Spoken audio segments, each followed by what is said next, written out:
வரவேற்கிறது. இன்றைக்கு இந்த காணொளி தமிழர்களாக பிறந்திருக்கக்கூடிய நாம் அனைவருமே தெரிந்து கொள்ள வேண்டிய மிக முக்கியமான காணொளி. அது அப்படி என்ன காணொளின்னு தானங்க கேட்குறீங்க. நம்மளுடைய வீடுகளிலும் சரி, பரவலாகவே நம்மளுடைய தமிழர்களிடையே ஒரு மரபு காலங்காலமாக இருந்து வருகிறது. என்ன மரபு?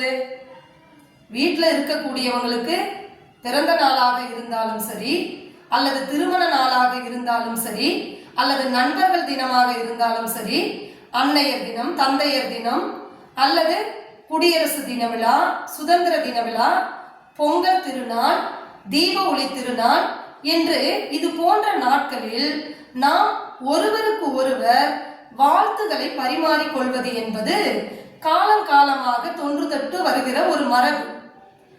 அந்த மரபின் வழி வருகின்ற பொழுது நாம் மற்றவர்களுக்கு நம்முடைய வாழ்த்துக்களை, மகிழ்ச்சியை தெரிவிக்கும் பொழுது வாழ்த்துகள் என்பதை சரியாக பிரயோகப்படுத்துகிறோமா அல்லது தவறாக பிரயோகப்படுத்துகிறோமா என்பதை குறித்து விளக்குவதற்கான காணொளி தாங்க இன்றைய காணொளி. கண்டிப்பா இந்த காணொளியை பார்த்த பிறகு உங்களிடையே ஒரு மாற்றம் நிச்சயம் உருவாகும்.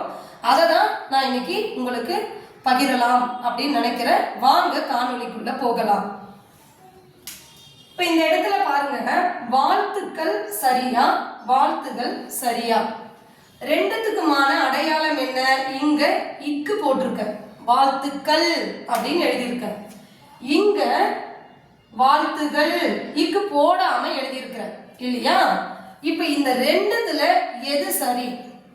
எல்லாத்தையுமே இந்த ஒரு குழப்பம் என்பது இருந்துகிட்டு தான் இருக்குது.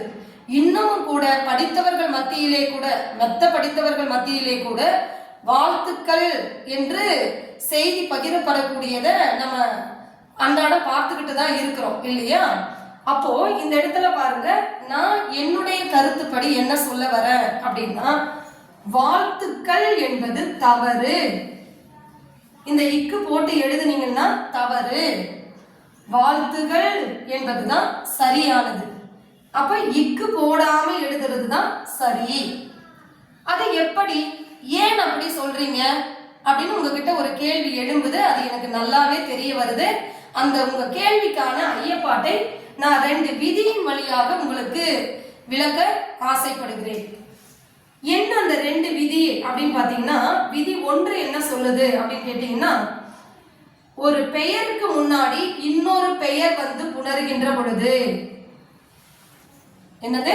ஒரு பெயருக்கு முன்னாடி இன்னொரு பெயர்ச்சொல் புணருகின்ற பொழுது, சேர்கின்ற பொழுது இயல்பாகவே வல்லினம் மிகுமாங்க. இக்கு, இச்சு, இத்து, இப்பு இது போன்ற வல்லெழுத்துக்கள் இயல்பாகவே மிக்கு புணரும். எப்ப மிக்கு புணரும்? நிலைமொழியிலும் ஒரு பெயர் நிற்க, வருமொழியிலும் ஒரு பெயர் வருமானால் கண்டிப்பாக அது ரெண்டும் புணருகின்ற பொழுது இயல்பாகவே வல்லின எழுத்து மிகும் அப்படின்னு சொல்றாங்க. எடுத்துக்காட்ட பாருங்க. இப்போ சாரை கூட்டல் பாம்பு எப்படிங்க எழுதுவீங்க? சாரை பாம்பு இப்பு போட்டு தானே எழுதுறீங்க. ஏன் இப்பு போட்டு எழுதுறீங்க? இங்க நல்லா கவனிங்க. சாரை என்பது ஒரு பெயர், பாம்பு என்பது ஒரு பெயர். இது சிறப்பு பெயர், இது பொது பெயர். ஆக மொத்தம் ரெண்டுமே பெயர் தாங்க. அப்ப 2 விதியின் படி பாருங்க, 2 பெயர் இருக்கும்போது நிலைமொழியும் ஒரு பெயரா நிற்க, வருமொழியும் ஒரு பெயரா நிற்க, 2 பெயரும் புணர்கின்ற பொழுது இயல்பாகவே இப் என்கிற வல்லினம் மிகுதா? அப்ப முதல் விதி சரி. எப்படி சரி? ஒரு பெயரும் இன்னொரு பெயரும் புணர்கின்ற பொழுது இயல்பாகவே வல்லினம் மிகும். இதை நல்லா மனசுல வச்சுக்கோங்க. சரியா? இப்ப 2வது விதி என்ன சொல்லுதுன்னு பாருங்க. 2வது விதி, நிலைமொழியில் பெயர் நிற்க, வருமொழியில் பன்மை விகுதியோ அல்லது விகுதியோ வந்தால் புணரும் போது வல்லினம் மிகாதாங்க. 2வது விதி என்ன சொல்லுது? பெயருக்கு முன்னாடி விகுதி வந்தா அல்லது பன்மை விகுதி வந்தா வல்லினம் மிகாதான். அததான் இங்க எடுத்துக்காட்டுல நான் எழுதியிருக்கிற பாருங்க. அப்ப பெயரோடு பெயர் புணர்கின்ற பொழுது வல்லினம் மிகும், பெயரோடு விகுதியோ பன்மை விகுதியோ புணருகின்ற பொழுது வல்லின எழுத்துக்கள் மிகாது. இது நமக்கு முதல்ல புரிஞ்சுக்கணும். இந்த விதியை நம்ம முதல்ல உள்வாங்கி கொள்ள வேண்டும். இப்ப நம்ம வாழ்த்துக்கள் சரியா வாழ்த்துக்கள் சரியான்றதை நம்ம சோதனை முயற்சியில பார்க்கணும்ல. வாங்க இப்ப பார்த்துடலாம். இப்ப நான் எடுத்துக்காட்டுக்கு வாழ்த்துகள் அப்படின்னு எழுதியிருக்கிறேன். ஏன்னா நம்ம அதுதான் தலைப்பா கொடுத்துருக்குறோம். இப்ப நம்ம மற்றவங்களுக்கு வாழ்த்துக்கள்னு சொல்றோம்ல, அது எப்படி சரிங்கிறத நம்ம ப்ரூவ் பண்ணி காட்டணும் இல்லையா? இதைதான் இப்ப பார்க்க போறோம். இப்ப வாழ்த்துக்களை எப்படி பிரிப்பீங்க? வாழ்த்து கூட்டல் கல் அப்படின்னு பிரிப்பீங்க இல்லையா? இப்ப இந்த இடத்துல பாருங்க, விதியை இப்ப நம்ம பயன்படுத்தணும். வாழ்த்துங்கிறது என்ன? ஒரு தொழில் பெயர். வாழ்த்துங்கிறது என்ன? ஒரு தொழில் பெயர் இல்லையா? நீ வாழ்த்துற, அது ஒரு தொழில் பெயராக இருக்குது. அப்ப இங்க எழுதிக்கோங்க, இது என்னது? ஒரு தொழில் பெயர். வாழ்த்துங்கிறது என்ன?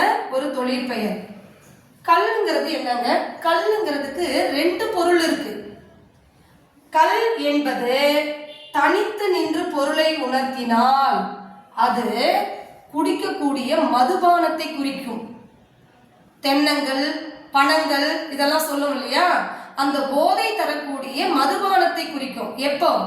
கல் என்பது தனித்து நின்று வரும்போது மதுபானத்தை குறிக்கும். இதே கல் என்பது அப்ப அந்த இடத்துல ஒரு பெயரா வருது. கல் என்பது ஒரு பெயரு, குடிக்கக்கூடிய மதுபானத்தை குறிக்கக்கூடிய ஒரு பெயரா வருது இல்லையா? இதே கல் என்பது ஒரு சொல்லினுடைய பின்னாடி விகுதியா வரும்போது அது என்னவாகாது? பெயரா குறிக்காது, அது ஒரு விகுதியாக தான் வரும் இல்லையா?